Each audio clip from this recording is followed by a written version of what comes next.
Ito, importante to. Clarify the difference between what is I Am Worldwide, what is Sante, and what is Salveo.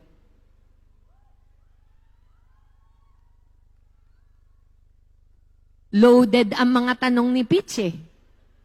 Ano, Peach? Gusto ni anak, maiintriga ako. Ako naman po ay simpleng magsasabi lang ng totoo.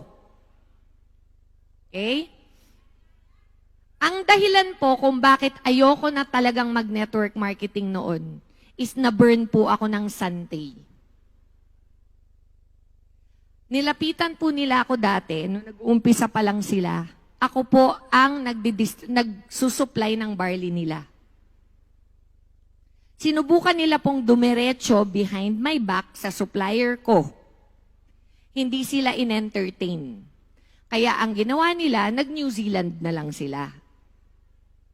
Kaya hindi sila makakuha ng barley sa Australia.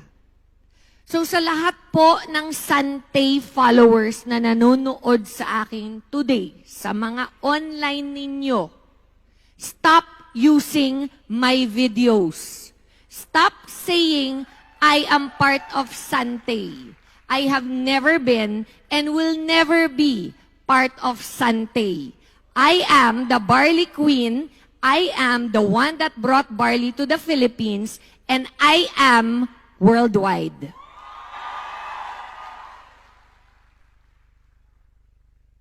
Ngayon, the other one. Let's talk about Salveo naman.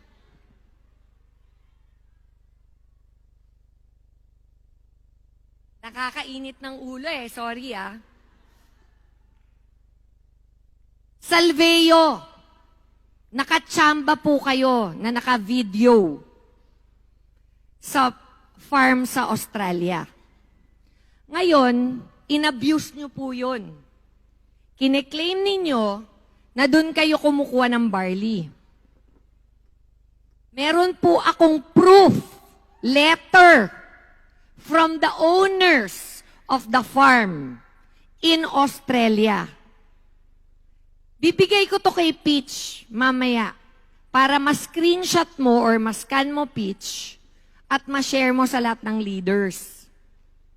Babasahin ko po ngayon, This was dated September of last year pa, 2022. Kasi sa init ng ulo ko, kinausap ko na yung mga may-ari mismo. This is to certify that Herb All Organic Trading Philippines, who is the sole supplier of I Am Worldwide Philippines, is the exclusive distributor of our 100% Australian-grown, processed, and certified organic barley grass in the Philippines. We do not, capital N-O-T, deal with or supply any of the Australian-grown products to Salveo barley. Signed by the owners of NutriGreen Australia. Siguro naman po,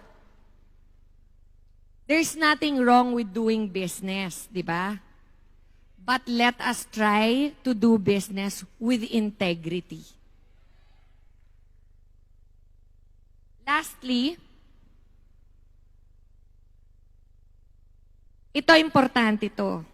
Kasi kawawa dito yung mga naghihirap na mga ng mga member natin. Marami pong nagbebenta ngayon ng mga fake sa mga online platform. Nag-order na rin po ako para makita ko. Para ako mismo makatingin kung paano nila pinapackage, paano nila kinopya yung mga sachet natin. Ito po tandaan ninyo, simpleng paalala lang po. Kung ayaw nyo pong bumili ng fake, kung ayaw nyo pong madaya, baka mamaya balikan nyo pa kami, sabihin nyo bumili kayo tapos hindi naman gumagana. Simple lang po to. Bumili lang po kayo sa distributor na may ID ng I Am Worldwide. Pag wala po silang ID, huwag po kayong bibili. Baka makamura nga kayo, fake naman na mabili ninyo. Sa mga online platform po, kapag bumili po kayo ng Louis Vuitton, tunay po ba? Pag bumili kayo ng Prada, tunay po ba? Hindi nyo po kasi naintindihan. Ganon din po ang level ng barley natin. Maraming naiinggit, maraming gustong kumopya, maraming gustong kumita. Pero ang kinikita naman nila, binebenta nila puro peke. Kaya nila nabebenta ng half price. Ang nakakakuha lang po ng half price sa I Am Worldwide is ang legitimate member. So, kung ikaw naman po ay member,